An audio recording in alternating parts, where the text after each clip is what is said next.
দিলাম মুসুরি কলাইটাকে ভিজিয়ে সেটাকে বড়া করে তারপর তরকারি। তো কেমন হয়েছে পুরো রান্নার ভিডিওটা দেখতে থাকুন। রান্নাটা কিন্তু অসাধারণ হয়েছে, গন্ধটা যে আসছে না উড়ে, দারুণ হয়েছে। সো প্লিজ লাইক দিয়ে ভিডিওটা পুরো দেখা শুরু করুন। রান্নার অবশ্যই অনবদ্য রান্নাটা হয়েছে।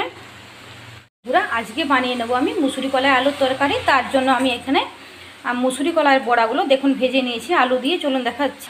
এইখানে দেখুন এই যে মুসুরি কলার দানা কয়েক টুকরো পড়ে আছে, এই মুসুরি কলাইটা আমি এখানে বেটে নিয়েছি আর ওখানে কয়েক কটা বড়া করে নিয়েছি। তো এই মুসুরি কলাইটা এখন আমি তুলে নেবো বড়া করার জন্য।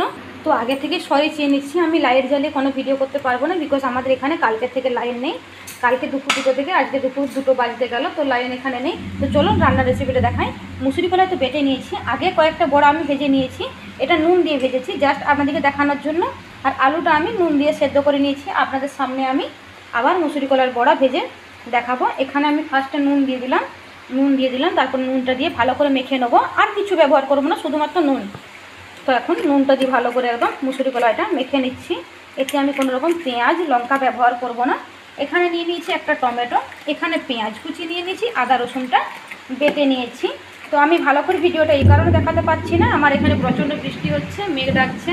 কুকিং চ্যানেলের ভিডিও তো আমি তো আর ব্লগিং করছি না যে মেঘ ডাকা দেখাবো, পুরো বৃষ্টি দেখাবো, তবু বৃষ্টিটা দেখুন আর টেনশনের মধ্যে আছি। তো চলুন এখন বড়াটা আমি ভেজে নিই। বড়াটা ভেজে পরে আপনাদেরকে দেখাচ্ছি কীভাবে যে তরকারিটা আমি করব। এই যে আগে তো আমি গোটা ভেজে নিয়েছি আপনাদের জাস্ট দেখানোর জন্য প্রথমেই। তো চলুন এইভাবে আমি পুরো এই যেরকম ভেজেছি সেরকম ভেজে এগুলো তুলে নেবো। বেশি দেখাতে গেলে ভিডিওটা অনেক বড় হয়ে যাবে।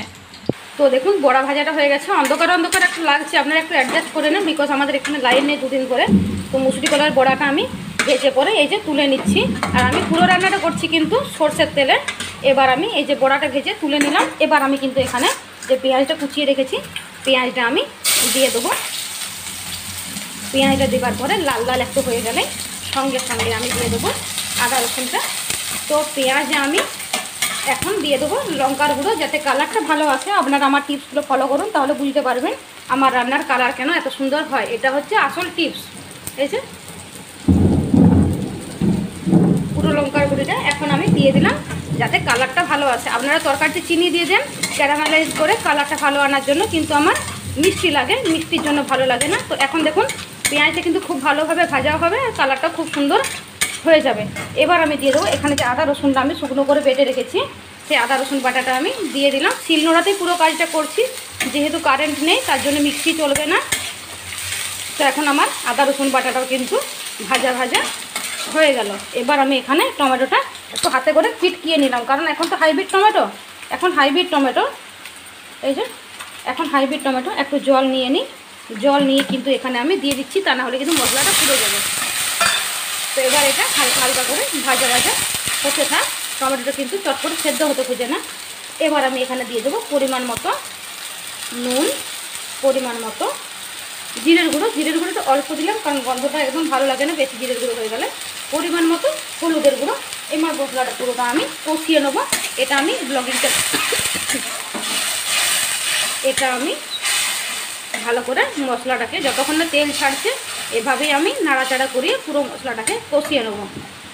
তো এবার দেখুন মশলাটা কিন্তু ভালোভাবে কষানো হয়ে গেছে। এবার আমি যেটা করবো সেটা হচ্ছে মশলাটা তেল ছেড়ে দিয়েছি, তো মুসুরি কলাই যেহেতু জলটা ঝাঁঝ হয়ে গেছে, যেহেতু এক্সিট পাখাটা চালাতে পারছি না আমি, তো মুসুরি কলাই তো জলটা প্রচুর পরিমাণে টেনে নেয়, তার জন্য আলু আর মুসুরি কলাইটা বড়াটা আমি দিয়ে দিলাম।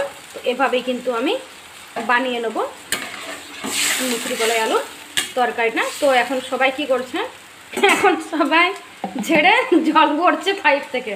তো চলুন এটা হোক এখন। তো আমার মুসুরি কলাইয়ের তরকারিটা কিন্তু হয়ে গেছে।